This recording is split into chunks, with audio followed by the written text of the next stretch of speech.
been a while since you may have heard anything about Syria in the news. That's not because it's a conflict that's been solved, not even remotely. It may be an issue that's been on the back burner for the Trump administration, but it's very much a problem that needs addressing. Well, surprise, the State Department has been quietly working on a long-term strategy to help put an end to civilian casualties, eradicate Islamic jihadism, and even oust Bashar al-Assad. Secretary of State Rex Tillerson, speaking at Stanford University's Hoover Institution on Wednesday, announced amidst little fanfare that the United States will maintain a military presence in Syria for the foreseeable future. Tillerson's detailed plan includes the following 5 admittedly huge objectives. 1, deliver an enduring defeat of ISIS and al-Qaeda. 2, oversee a stable, unified, independent Syria under post-Assad leadership. 3, cut ties between Syria and Iran and Hezbollah. 4, return refugees to Syria. And 5, rid Syria of weapons of mass destruction. This is no small task, to be sure, but these are objectives the previous administration would not set. As a result, the world stood by as more than 500,000 Syrian civilians were killed, 50,000 of them children. We stood by as Assad turned chemical weapons against his own people. Our inaction saw the increased presence of ISIS and al-Qaeda in the region and the rise of Russian and Iranian influence at one of the most dangerous and critical times. I've long said that ignoring this problem won't make it magically go away. From a humanitarian crisis to a massive refugee overflow that's crippling nearby economies, the Syrian problem is the world's problem. And as Tillerson explained, if we're serious about fighting terrorism, it's a crucial battleground. The United States will maintain a military presence in Syria focused on ensuring ISIS cannot reemerge. Our military mission in Syria will remain conditions-based. We cannot make the same mistakes that were made in 2011 when a premature departure from Iraq allowed al-Qaeda in Iraq to survive and eventually morph into ISIS. It was that vacuum that allowed ISIS and other terrorist organizations to wreak havoc on the country. And it gave ISIS a safe haven to plan attacks against Americans and our allies. Now, from where I sit, this plan is full of some much-needed resolute courage. But the question is it doable? Before we tackle that question, I want to bring in CNN Chief National Security Correspondent Jim Sciutto. Jim, thanks for joining us. This is a sweeping agenda that was announced with very little fanfare, but it's a big deal, no? It is, no question. I think part of the motivation here is you see the Trump administration trying to avoid the mistake they perceive that President Obama made in Iraq, which was that you could take a U.S. military presence out of this country and that those forces you trained through the years could kind of do it on their own. I mean, Syria, not nearly as stable as Iraq was at that point. I mean, it's still divided. I mean, you have the Assad area kind of as a rump state. You still have, even though they've lost their capital, Raqqa, you still have ISIS operating there, elements of al-Qaeda as well. So a bigger mess. And their assessment is that if you take U.S. forces out, those terror groups are going to come back, and Assad is going to have freer reign, and not to be forgotten, Russia is going to have freer reign because really Assad's operating under Russia's security umbrella, as it were. So I think they're looking at that. And listen, no administration has wanted to step foot in Syria and stay there, but they look at the picture on the ground and feel like they can't leave either. Not to mention a growing refugee problem that's not getting any better. Do we know if this plan is Trump approved, or is it perhaps another case where we find, Trump comes out and walks this back?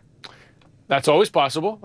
But I mean, you wouldn't be able to extend the deployment of U.S. forces there without the president's okay. I mean, despite the fact that the president has said in multiple theaters, right, that he's going to leave the on-the-ground decisions to the commanders. But this would need presidential approval. And it's interesting, when you look at the big picture, this looks to be adding to the list of the near forever wars, right, that America is fighting in some of these theaters, right? I mean, we're entering our 17th year in Afghanistan, 15 years now in Iraq. It's been a few years in Syria. I mean, some of that was under the radar. It was, agency forces, et cetera, special forces. But then you had a Marine deployment last year.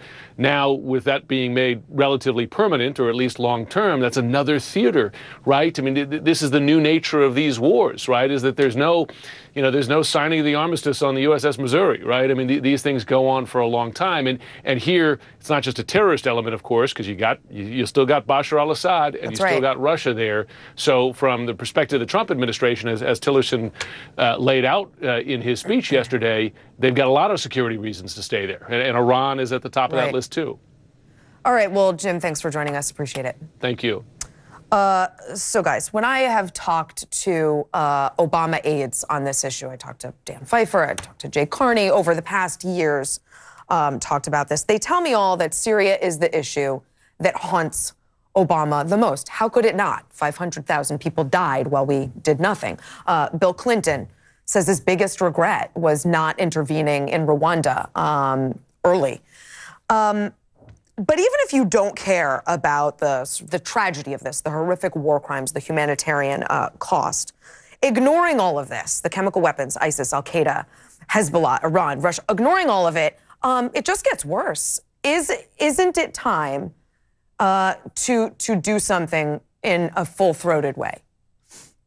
I think that's a really good question. And it's impossible to tell while you're doing something interventionist whether or not what the outcome is going to be. So here's No, but it is possible to tell what doing nothing will be. Exactly. Because we know now. Totally. But one of the things that was on the list that Tillerson laid out that I thought was, I guess, interesting was the idea of replacing Bashar al-Assad. Yeah. And the idea that whoever replaces him will somehow be in any way better than him. Right. Anytime there's a power vacuum in an area where there's that many different ideologies and that many different kind of disparate forces fighting, I worry about what the alternative is. Sure. And I mean, I'm not going to pretend to have any answers here, but that's something that is a concern. Well, and it would definitely, and that's my next question to you, Dave, all of the things that Tillerson wants to do, rid Syria of WMDs, return Syrian refugees to Syria, something that I've been working on for a really long time.